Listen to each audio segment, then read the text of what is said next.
Did you know we have completely ad-free early access to all of our episodes? Well, we do. Not only that, but we have dozens of bonus episodes waiting for you. Head on over to patreon.com/ghosttownpod, and you can check it out for 7 days absolutely free. That's patreon.com/ghosttownpod. Most people don't realize how much their personal information is being bought and sold every day. Data brokers are making billions, pulling details about you from public records and the internet, and then packaging and selling it, usually without your consent. That's how your information lands in the hands of scammers, spammers, even stalkers. It's why you get endless robocalls and why ads seem to follow you everywhere. That's where Aura comes in. Aura actively removes your data from broker sites and keeps it off. They also instantly alert you if your information shows up in a breach or on the dark web. But Aura goes beyond data protection. With one app, you get a VPN, antivirus, password manager, spam call protection, dark web monitoring, and even up to $5 million in identity theft insurance, all backed by 24/7 US-based fraud support. Other companies might sell just credit monitoring or just a VPN. Aura gives you all of it, together, at the same price competitors charge for just one service. Start your free trial today at aura.com/remove. Protect yourself now at aura.com/remove. Picture perfect. I'm Jason Horton. I'm Rebecca Lieb. And this is Ghost Town.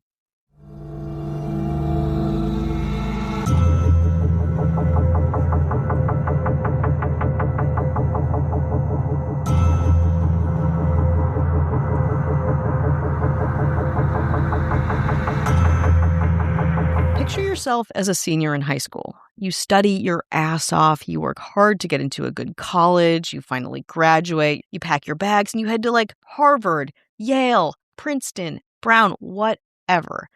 Once you're there, you grab your class registration, maybe meet some people on the quad. But that's not all you do. No, you have to very quickly, before you head to your dorm, super low-key, take a couple of nude photos with some doctors to assure your genetic supremacy. Today on Ghost Town, the history of the college nude posture photos.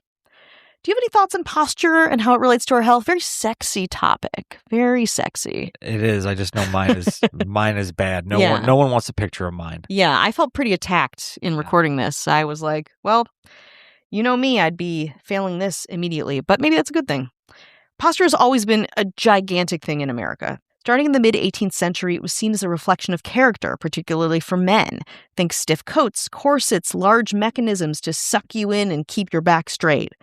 Posture also took on a moral quality, with the working class being slovenly, slouchy, and tired, and the upper class being, tall, straight-backed, strong, whatever.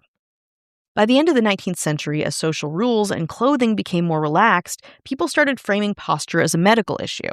Good posture meant good health, and slouching was said to make you sick, even crush your internal organs.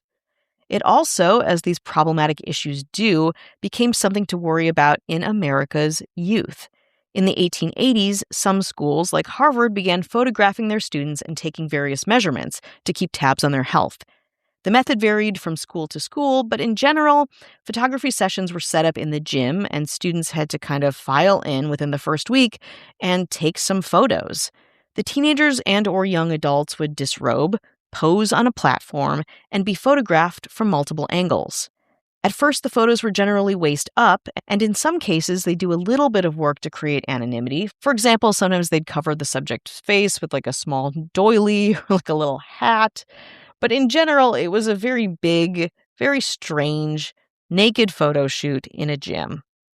At Wellesley, after the photos were taken, the students' posture was graded from A to D, and if they received anything lower than an A, they were required to take an actual college class in posture. I can't imagine what that class was like. I assume it was incredibly boring. After that class, they were then re-photographed and regraded. If you wonder how you would do on a posture test, the majority of Wellesley students, freshmen and above, received a B or C grade. So I guess these classes were filled with people correcting their posture. Unsurprisingly, there's a stat of these posture photos that were taken primarily in Massachusetts in 1889. This was that female students were photographed and measured 50 times more often than male students whose postures were deemed far superior. Wow, you don't say. In the early 1900s, the American Posture League was formed, and contests like Miss Perfect Posture were celebrated. college campuses kept being obsessed with posture as well, with college campus posture police that tagged students who were not walking or standing straight. As you might imagine, the practice of nude college posture photos increased, and by 1925, all the big universities were doing it. Posture photos hit their peak in 1940 thanks to a man named W.H. Sheldon, a popular psychologist and eugenicist, you think, who studied under famed psychologists Sigmund Freud and Carl Jung. At the time, Sheldon had developed a theory that all human bodies could be classified as one of three somatotypes. Hopefully I'm saying that right. But also, who cares? Ectomorph, tall, skinny, weak, and nervous. Mesomorph, muscular and good posture. And endomorph, fat and short. Damn, this episode is hitting home for all the wrong reasons. Sheldon believed a person could be summed up by a 3-digit number based on their somatype, and that this number was permanent. It's also completely determined a person's mental characteristics, like intelligence and personality. I have to reiterate, though, and as you're listening to this, I'm sure you understand this. This is not real. This is pseudoscience. This is very, very disturbing, just on and for the record.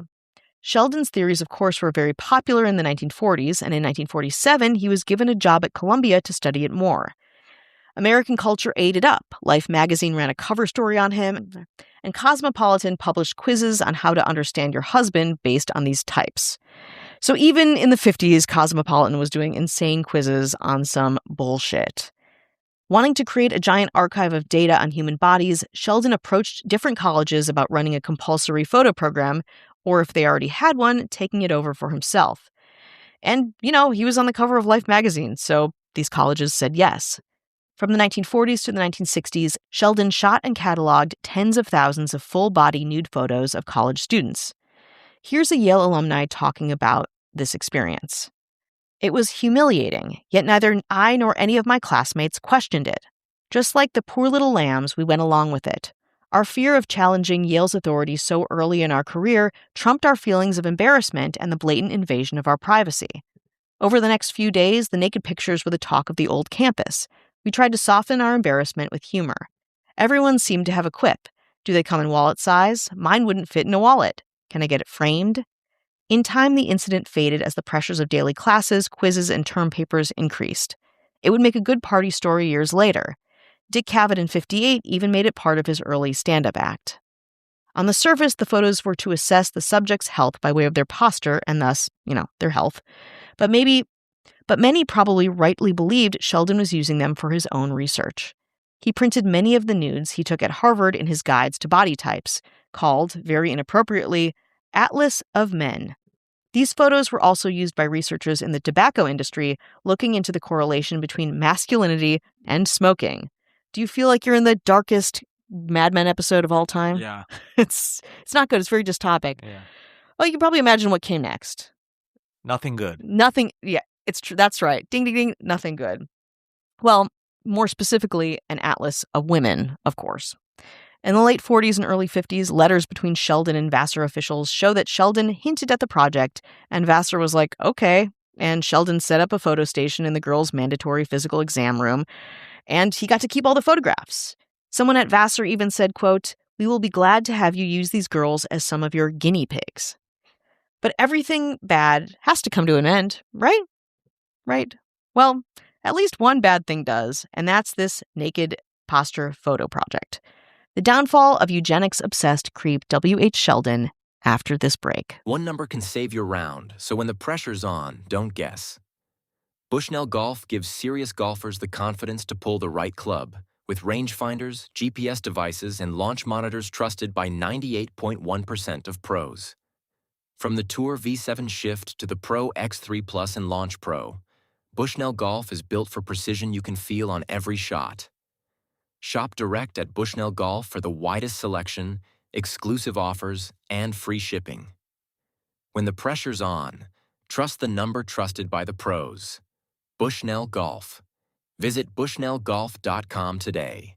That's BUSHNELLGOLF.com.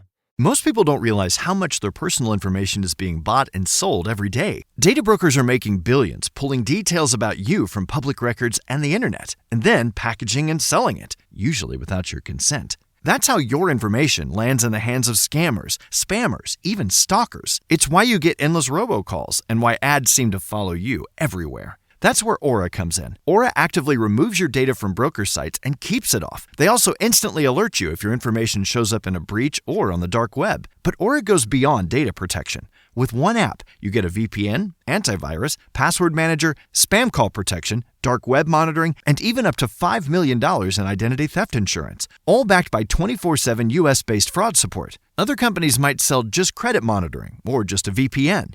Aura gives you all of it, together, at the same price competitors charge for just one service. Start your free trial today at aura.com/remove. Protect yourself now at aura.com/remove.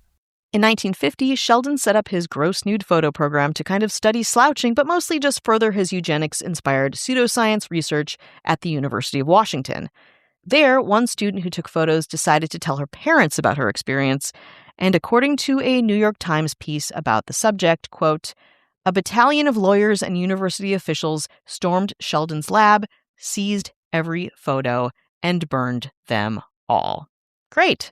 Similar events happened at other women's colleges, including Pembroke and Brown.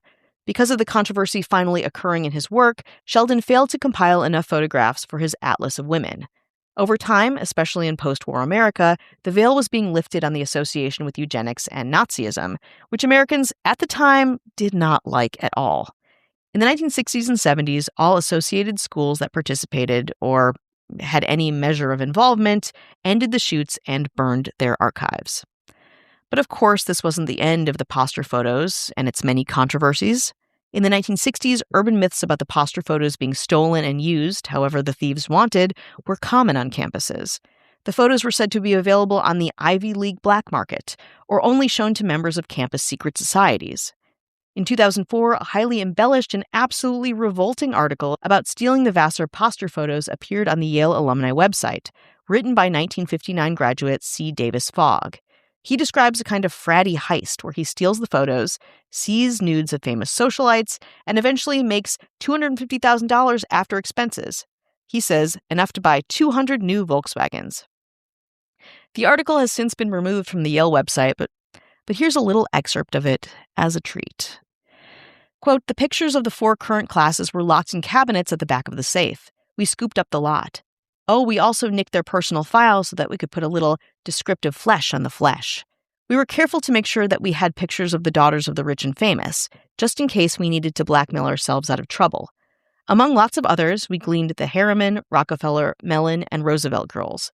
We also scored the daughter of the president of Yale, just in case we needed some leverage if caught. For good measure, and to keep the bloodhounds off our trail, we left a sign. Princeton was here. We stuffed the 2,000 pictures into 3 gym bags and scuttled out the back window. To celebrate our newfound treasure, we hauled off to New Haven, a fresh beer in hand, and congratulated ourselves on our battle spoils."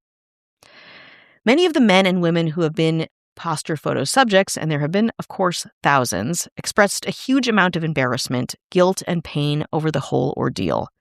Author Sylvia Plath, who went to what is now Wellesley, fictionalized her experience in her best-selling novel The Bell Jar, where it's one of many experiences that push the main character towards mental illness. Writer and filmmaker Nora Ephron, who went to Wellesley in 1962, simply said, "We were idiots. Idiots." In the mid-90s, Ron Rosenbaum wrote many pieces about this phenomenon for the New York Times, which admittedly do not age well. But at least he's trying to parse the many complex and disturbing themes involved in these practices. The biggest question he poses is, could this happen again? Rosenbaum is reassured that no, it could not by Gary Fryer, Yale's spokesman, and that many protections have been created to make sure students are safe.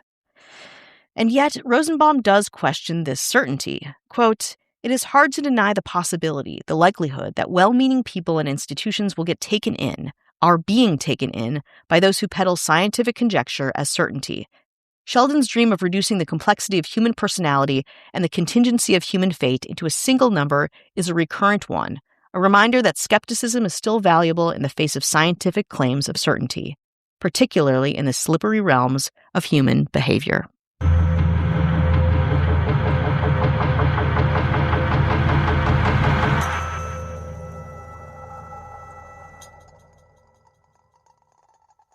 At Cox, your internet and mobile price won't change for 5 years. That's 5 New Year celebrations, 5 Valentine's Days, 5 4th of Julys, 5 Halloweens, 5 Thanksgivings, and 5 summers that go by too fast.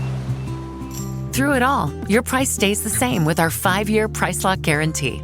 Cox, a step ahead. Requires 2 gig speeds and gig unlimited mobile. Taxes and fees excluded from price lock. Mobile data speeds reduced after 20 gigs. Most people don't realize how much their personal information is being bought and sold every day. Data brokers are making billions, pulling details about you from public records and the internet, and then packaging and selling it, usually without your consent. That's how your information lands in the hands of scammers, spammers, even stalkers. It's why you get endless robocalls and why ads seem to follow you everywhere. That's where Aura comes in. Aura actively removes your data from broker sites and keeps it off. They also instantly alert you if your information shows up in a breach or on the dark web. But Aura goes beyond data protection. With one app, you get a VPN, antivirus, password manager, spam call protection, dark web monitoring, and even up to $5 million in identity theft insurance, all backed by 24/7 US-based fraud support. Other companies might sell just credit monitoring or just a VPN. Aura gives you all of it, together, at the same price competitors charge for just one service. Start your free trial today at aura.com/remove. Protect yourself now at aura.com/remove.